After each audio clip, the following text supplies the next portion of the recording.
छत्तीसगढ़ के दिल में बसा हुआ है अरंग। ये शहर समय का साक्षी है, जो अपने गौरवशाली अतीत की कहानियां सुनाता है। इतिहास और किंवदंतियों से भरा हुआ ये शहर इस क्षेत्र की संस्कृति में एक खास जगह रखता है। अरंग सिर्फ एक शहर नहीं है, ये एक अनकही गाथा है, एक कहानी जो महान राजा मोरध्वज के जीवन और समय से जुड़ी हुई है। इस शहर का इतिहास सदियों पुराना है, जिसकी जड़ें प्राचीन भारत के इतिहास में गहराई से जुड़ी हुई हैं। अरंग का महत्व राजा मोरध्वज के साथ जुड़ाव के कारण और भी बढ़ जाता है, जो अपनी धार्मिकता, उदारता और धर्म के प्रति अटूट पालन के लिए जाने जाते थे। पीढ़ी दर पीढ़ी चली आ रही उनकी कहानी आज भी लोगों को प्रेरित और मंत्रमुग्ध करती है और इस ऐतिहासिक शहर में एक पौराणिक आभा जोड़ती है। राजा मोरध्वज सिर्फ एक शासक नहीं थे, वे धार्मिकता की जीती जागती मिसाल थे। उनका शासन न्याय, समृद्धि और प्रजा के कल्याण के लिए जाना जाता था। अपनी धार्मिक प्रकृति के लिए प्रसिद्ध राजा मोरध्वज भगवान कृष्ण के अनन्य भक्त थे। उनके दिन प्रार्थना, अनुष्ठान और दान पुण्य के कार्यों में बीतते थे। उनका अटूट विश्वास उनके अस्तित्व की आधारशिला थी, जो उनके हर निर्णय को प्रभावित करता था और उनके भाग्य को आकार देता था। राजा की उदारता की कोई सीमा नहीं थी। जरूरतमंदों के लिए उनके दरवाजे हमेशा खुले रहते थे और गरीबों और बेसहारों की पीड़ा को कम करने के लिए उनका खजाना हमेशा तैयार रहता था। उनके शासनकाल को स्वर्णिम युग माना जाता था, चमकी का आ था, जहां धर्म का बोलबाला था और उनके उदार शासन में राज्य फला फूला।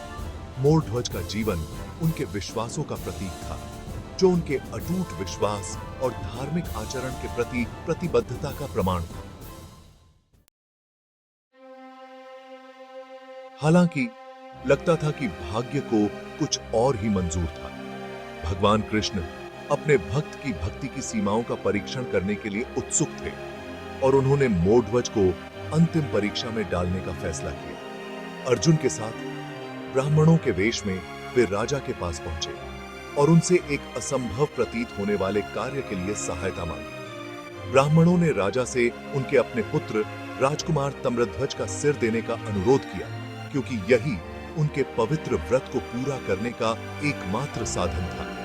इस अनुरोध ने राजा के हृदय में मानो भूचाल ला दिया, जिससे वे ईश्वर के प्रति अपनी अटूट भक्ति और अपने पुत्र के लिए अपने पितृ प्रेम के बीच फंस गए। ये दुविधा असहनीय थी और चुनाव करना असंभव था। फिर भी मोरध्वज अपने धर्म से बंधे हुए और भगवान कृष्ण में अपने अटूट विश्वास से प्रेरित होकर ब्राह्मणों के अनुरोध को स्वीकार करने का हृदय विदारक निर्णय लिया।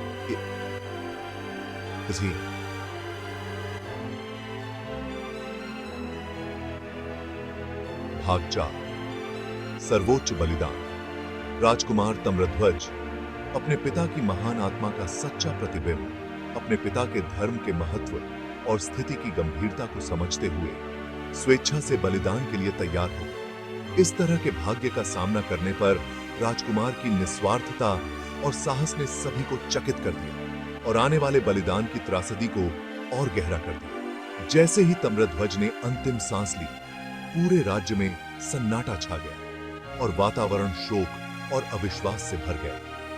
हालांकि कहानी यहीं खत्म नहीं होती। जैसे ही ब्राह्मण जाने वाले थे, भगवान कृष्ण ने अपने असली रूप का खुलासा किया और मोरध्वज की अद्वितीय भक्ति और धर्म के प्रति अटूट प्रतिबद्धता की सराहना की।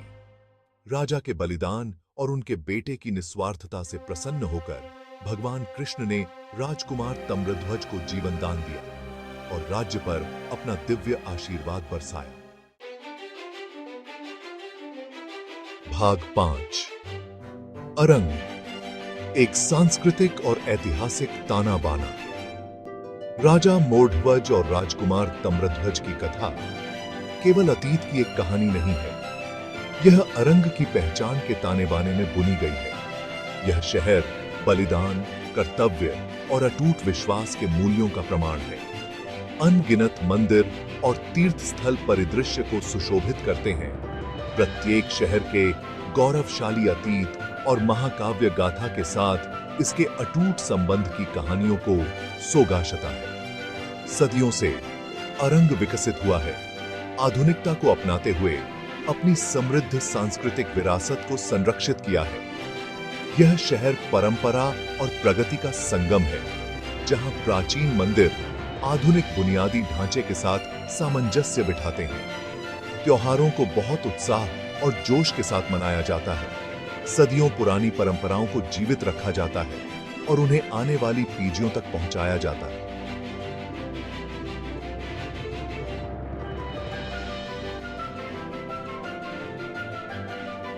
राजा मोरध्वज की कथा को विभिन्न कला रूपों के माध्यम से पुनर्जीवित किया जाता है, जिससे यह लोगों के दिलो दिमाग में जीवित रहे। भाग 6, एक अमिट विरासत। राजा मोरध्वज की कहानी सिर्फ एक स्थानीय कथा नहीं है, यह छत्तीसगढ़ की सांस्कृतिक विरासत का एक अभिन्न अंग है। एक ऐसी कथा जो समय और भूगोल की सीमाओं को पार करती है।